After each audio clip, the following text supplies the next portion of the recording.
Bonjour à toutes et à tous, j'espère que vous allez bien. On va bien commencer la semaine en lisant la presse française. Porté par un Miko Tadze habité, le FC Metz a renversé Lens ce vendredi soir 2-1 dans une ambiance de corrida et rejoint le barragiste Lorientais au classement. L'espoir demeure, comme le titre le journal régional Le Républicain Lorrain. Le club mosellan revient à la hauteur de Lorient qui occupe toujours la place de barragiste. Miko Tadze a aussi régalé les journalistes de l'équipe qui lui consacrent un article dans leur édition du jour. Pour nos confrères, si le FC Metz arrive à se maintenir, ce sera surtout grâce à lui. Au top de sa forme actuellement, le Géorgien vient d'enchaîner 7 buts en 7 matchs. Peu de joueurs font mieux actuellement en Ligue 1. Bon, on va parler d'un ancien du championnat français qui fait la une de France Football, Neymar.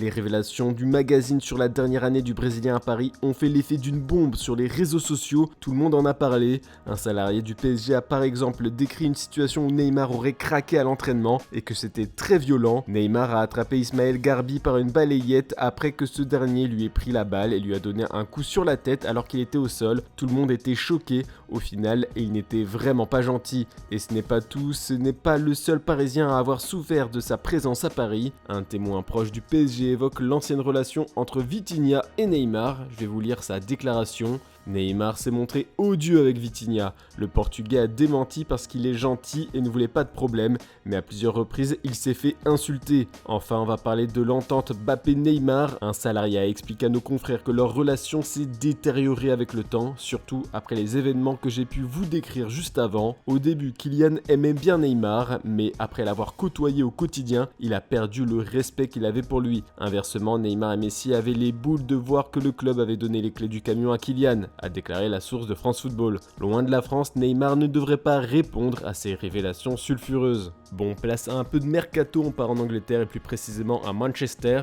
United est à un tournant de son histoire. Cet été, il devrait avoir de nombreux chamboulements avec l'arrivée de Sir Jim Ratcliffe. On ne sait pas encore à 100% si Eric Ten Hag, le coach en place, sera maintenu dans ses fonctions. En attendant de connaître son sort, le manager néerlandais met déjà en place des objectifs pour le prochain mercato. Il veut un nouveau numéro 9 comme l'écrit le Daily Mirror. Manchester United est le club qui a l'attaque la moins prolifique en but du top 10 de Premier League. Le rendement de Rasmus Højlund n'est pas remis en question comme le présente le Daily Star, mais Ten Hag estime qu'il faut un autre attaquant prolifique à ses côtés.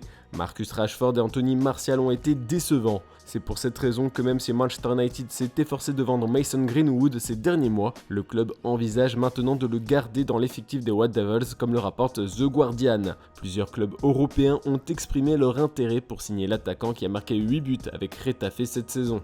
On part en Allemagne où ça parle de nouveau de Julian Nagelsmann dans le quotidien Bild. Depuis maintenant un mois, on sait que Thomas Tuchel n'enchaînera pas une nouvelle saison avec le Bayern Munich lors du prochain exercice. Le Bayern cherche un remplaçant et parmi les favoris, il y a l'actuel sélectionneur de la Nationalmannschaft. Et à en croire les informations du journal allemand, le nouveau directeur sportif Max Eberl est très fan de Nagelsmann, surtout qu'il connaît déjà bien le club vu que c'est le prédécesseur de Thomas Tuchel. Un retour est possible, mais l'Allemand a comme priorité de rester à la tête de la sélection allemande. Des sources proches du principal concerné ont tout de même confié aux journalistes allemands qu'ils ne seraient pas contre l'idée d'ouvrir un deuxième cycle avec le Recordmeister. Puis en Espagne, les médias du pays célèbrent encore la bonne semaine des clubs de Liga en Ligue des Champions, que ce soit sur Mundo Deportivo, Sport, Marca ou AS. On met en avant les 3 clubs encore en course. Le Real Madrid, l'Atlético et le FC Barcelone jouent ce samedi en Liga. Tous les journalistes du pays espèrent qu'il n'y aura pas de casse pour ensuite remporter tous les matchs retour de la Champions League. Bon, on va ouvrir les pages intérieures du quotidien AS qui évoque l'avenir de Luka Modric.